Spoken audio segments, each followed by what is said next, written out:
আমাকে অনেকেই শুধু বারবার কোশ্চেন করেন যে মাশরুম পাউডার 8G জিএল কিভাবে খাবো। দেখেন, এই 8G এবং জিএল, জিএল মানে হচ্ছে অর্থাৎ 18 দিনের মাশরুম, মানে অঙ্কুরিত মাশরুম, মানে ডাব এবং নারকেলের ভাষায় যদি বলি এটা হচ্ছে ডাব। আর এটা হচ্ছে 90 দিনের মাশরুম, মানে এটা পরিপক্ক মাশরুম, যেটাকে আমি বলি নারকেল। এই নারকেল এবং ডাব একই গাছের ফল, ঠিক সেম মাশরুম, দোনোটাই সেম, শুধু বয়সের পার্থক্য, এটাই গবেষণা। এখন এই 90 দিনের মাশরুমে হচ্ছে detergent, like a detergent, polysaccharide, এটাতে পরিমাণ বেশি, ডিটক্সিফাই করবে। আর জিএল হচ্ছে ইনব্যালেন্সকে ব্যালেন্স করবে। শরীরে অনেক নিউট্রিশন কম আছে সেটা বাড়াবে, যেটা বেশি আছে সেটা কমাবে। 30 বছরের পর বেশিরভাগ মানুষের বডিতে সুগার চলে আসে, ব্লাড সার্কুলেশন ঠিকমতো না হওয়ার কারণে ব্লাড প্রেশার হাই হয়ে যায়, কোলেস্ট্রল বেড়ে গেলে, রক্তনালী ভরাট হয়ে গেলে ব্লাড প্রেশার হাই হয়ে যায়, অ্যালার্জেটিক প্রবলেম দেখা দেয়, সিজনাল ফ্লু, মানে ইমিউনিটি সিস্টেম বুস্টিং না থাকার কারণে অনেক ধরনের প্রবলেম তৈরি হয়। তো মাশরুম পাউডার আমি যেভাবে খাই আমি সেভাবে দেখাইছি।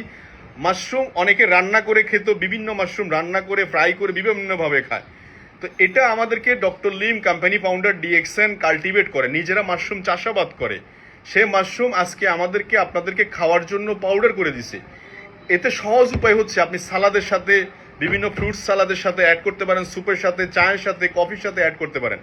বাট আমি যেভাবে সুযোগ পাই সেটা হচ্ছে নর্মাল পানি। এই যে নর্মাল পানি, ঠান্ডা পানি না, নর্মাল, আপনার কাছে ঠান্ডা পানি ভালো লাগে ঠান্ডা পানি দিয়ে নিতে পারেন। নর্মাল পানি নিছি, এটুকু অল্প পানি নিছি। জাস্ট এখানে আমি 2 চামচ, মানে আমার কাছে 2 চামচ হলে হয়। তা আমি এই চামচে, এই যে চামচ, এই চামচে 2 চামচ নিছি। কতটুকু নিছি দেখাচ্ছি, আপনাদের পছন্দ, এটা যে ফুড, কোনো প্রবলেম নাই। এই যে দেখেন এটুকু নিছি। এই জিএল এটা সাদা, আর যেটা 8G পরিপক্ক মাশরুম সেটা হচ্ছে যে 8G। এই যে এটাও দিলাম,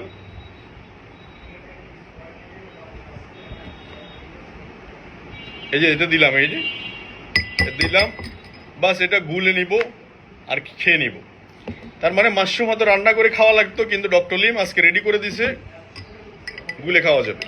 এটা পানির সাথে একদম মিশে যাবে। জাস্ট 1 মিনিট আপনি যদি একটু নাড়াচাড়া দেন তাহলে কিন্তু মিশে যাবে। বাস এটা খেয়ে নেবেন, সিম্পল।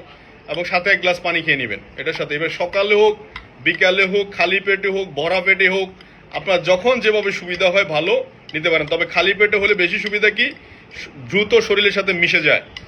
এটা যাদের অ্যালার্জিটিক প্রবলেম আছে, অ্যালার্জির জন্য ডক্টর দেখাইতে দেখাইতে, ওষুধ খাইতে খাইতে বেহোশ হয়ে যাচ্ছে, আপনি কন্টিনিউ ইউজ করতে পারেন। এইটা আপনি কন্টিনিউ 6 মান্থ ইউজ করেন, তারপরে আপনার পছন্দের সব খাবার খাইয়েন, গরুর মাংস, ইলিশ মাছ, কাতলা মাছ, যা খাইতে মন চায় সবই খাইতে পারবেন, সমস্যা নেই। বডি থেকে যখন রক্তটা পিউরিফাই হয়ে যাবে তখন অটোমেটিক্যালি এটা, তার মানে ডিএক্সএনের মাশরুম হচ্ছে কি, কোনো মেডিসিন না, এটা হচ্ছে বডিটাকে পিওর করতেছে, ক্লিয়ার করতেছে।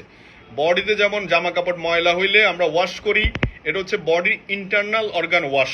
একটা গাড়িতে ময়লা হইলে ওয়াশ করি, এখানেও ঠিক সেম, এটা ভিতরে ওয়াশ, নাক দিয়ে বাতাস ঢুকতেছে, পানিতে আয়রন ঢুকতেছে, খাবারের মধ্যে পেস্টিসাইড ঢুকতেছে, ওই জিনিসটা আমরা এটাকে, এটা হচ্ছে বডি মেনটেনেন্স, এটা কন্টিনিউ করতে পারেন।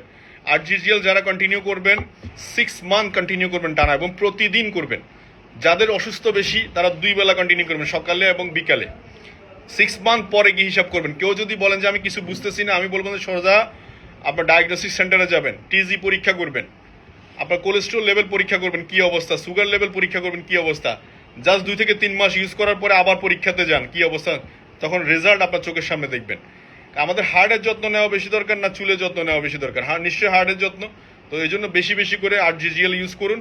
রক্তনালী ভরাট হওয়ার আগে পরিষ্কার রাখুন, বডিতে সুগার আসার আগে নিজেকে ক্লিন রাখুন, পরিষ্কার রাখুন। এই জন্য কন্টিনিউ 8GGL ইউজ করুন।